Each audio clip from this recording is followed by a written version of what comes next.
Are you baffled by irregular plural nouns? Are you not even sure what the term means? What on earth is a mutating plural? Want to know my pet peeve when it comes to incorrect plural nouns? You've come to the right video. But before sinking your teeth into it, do subscribe to the English Nut.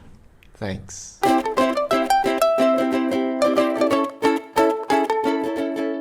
Normally, you just add an S at the end of a singular noun to form its plural. The nouns that follow this pattern are called regular plural nouns. But life would be too easy if English was always regular. So yes, there are many exceptions to this pattern, the so-called irregular plural nouns.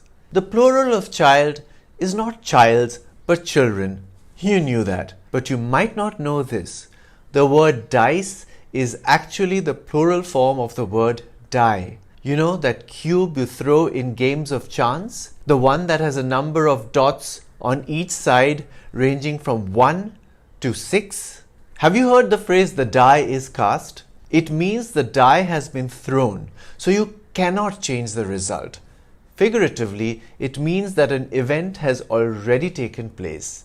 A process with an irrevocable outcome has been set in motion, or a decision has been taken that cannot be changed. Note that in contemporary English, the word dice is used both as the plural and the singular. The word die is hardly used anymore.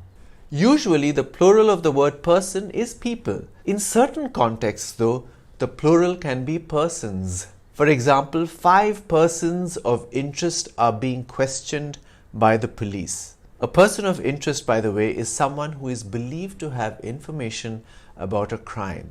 To further confuse matters, the word people can also be used in the singular. It refers to the group of all the human beings of a certain nation, ethnicity, or community. This people can take on the plural form peoples. For example, you could say the indigenous peoples of Australia cannot be thought of as a homogeneous group.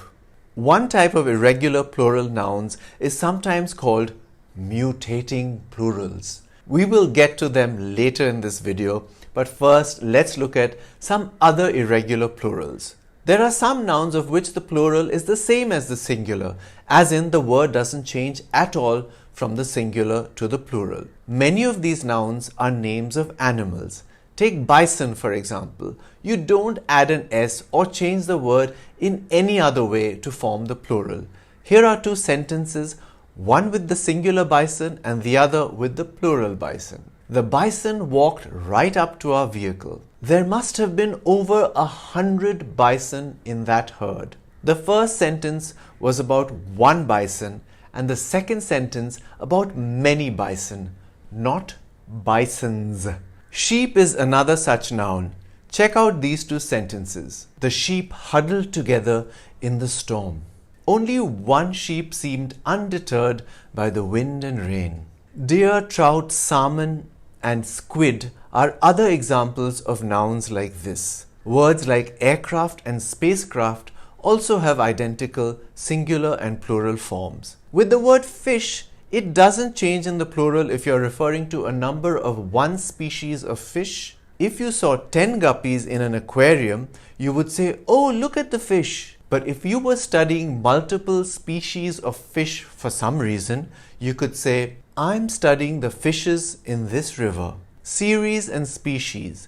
These 2 words end in IES in both their singular and plural forms. I prefer this series, but both the series are excellent. These birds may look similar, but they are from different species. This species is almost extinct. It's never species, as some people assume the singular form is.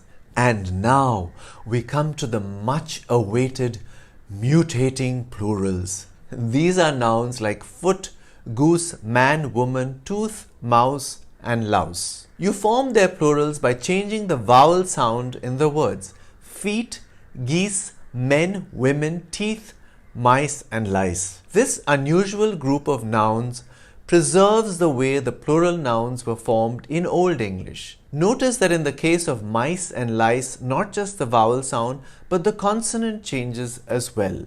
The S is replaced by a C. And note that words like postman and policewoman become postmen and policewomen in the plural. Also, the plural of mongoose is not mongoose, it's mongooses.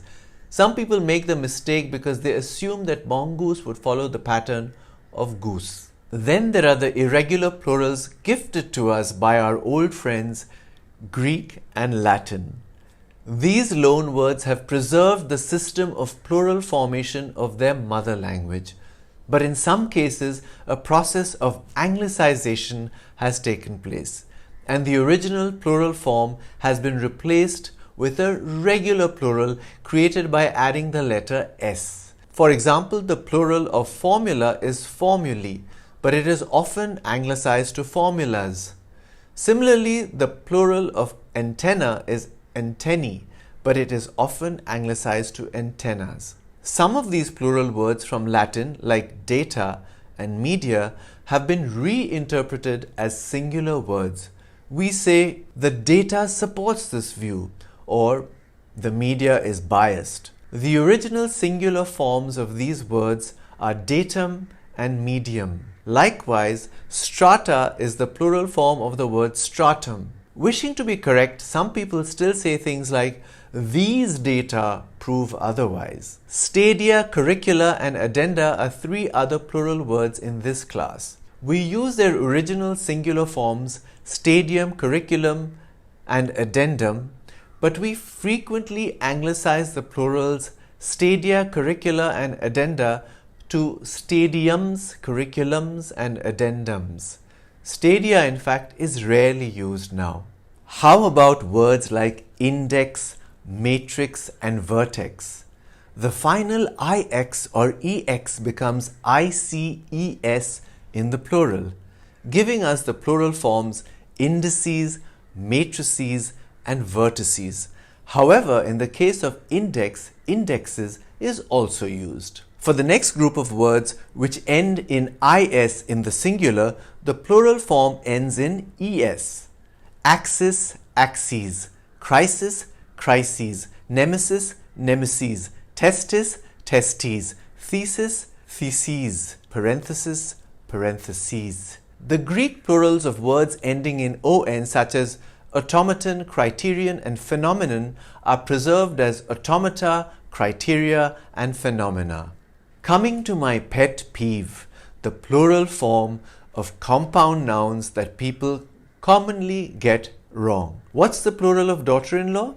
I bet you're thinking it's daughter-in-laws. Well, that's incorrect. It's daughters-in-law. Similarly, sons-in-law, brothers-in-law, sisters-in-law, fathers-in-law, mothers-in-law. Also, it's not chief of staffs, poet laureates, and passer-bys, but chiefs of staff, poets laureate, and passers-by. Okay, I'm glad I got that out of my system. If you can think of any other interesting irregular plural noun, do write it below. Do subscribe to The English Nut on YouTube. Ring the bell icon too, so you're the first to know when I publish a new video. I'm The English Nut. Bye for now.